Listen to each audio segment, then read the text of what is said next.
Nors pastebimi ryškus po krizinio laikotarpio atsigavimo požymiai, trečio meto ketvirčio apdirbamosios pramonės optimizmas ir lūkesčiai mažėja. Visa tai atsispindi Lietuvos pramonininkų konfederacijos kas ketvirtį skelbiamame pramonės lūkesčių indekse.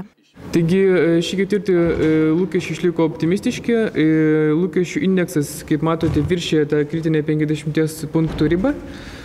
Tačiau reikėtų pažymėti, kad tiek lyginant su ankstesniu ketvirčiu, tiek ir lyginant su praėjusiu metu tuo pačiu ketvirčiu, pramonininkų nuotaikos pablogėjo. Kaip matote, lyginant su antroju šių metų ketvirčiu, lūkesčių indeksas smuko 4 punktais. Vasarą pramonėje tiek gamyba, tiek lūkesčiai yra geriausi, tačiau prastesnės prognozės dėl eksporto sumažino pramonininkų optimizmą. Ta mažesnį pramonės optimizmą lėmė būtent prastesnės prognozės dėl eksporto. O prisiminkime, kad pramonė yra ypatingai į eksportą stipriai orientuota šaka ir eksportuoja 70% visos savo produkcijos. Pasak Lietuvos pramonininkų konfederacijos analitiko Aleksandro Isogorodino, lėtėjantis pasaulio ekonomikos augimas būtent ir padarė įtaką šioms prognozėms. Tačiau eksporto mažėjimas Lietuvai negrėsė. Eksportas augs, tačiau lėtais tempais. Nuo vidaus vartojimas, pasak pramonininkų, turėtų kilti taip pat lėtai. Žmonės, kurie krizės metu turėjo pinigų, bet jų tiesiog nenaudojo, dabar tos pinigus pradeda leisti. Tačiau taip pat reikėtų pažymėti, kad matysime ir daugybę neigiamų veiksnių, kalbant apie vidaus vartojimą.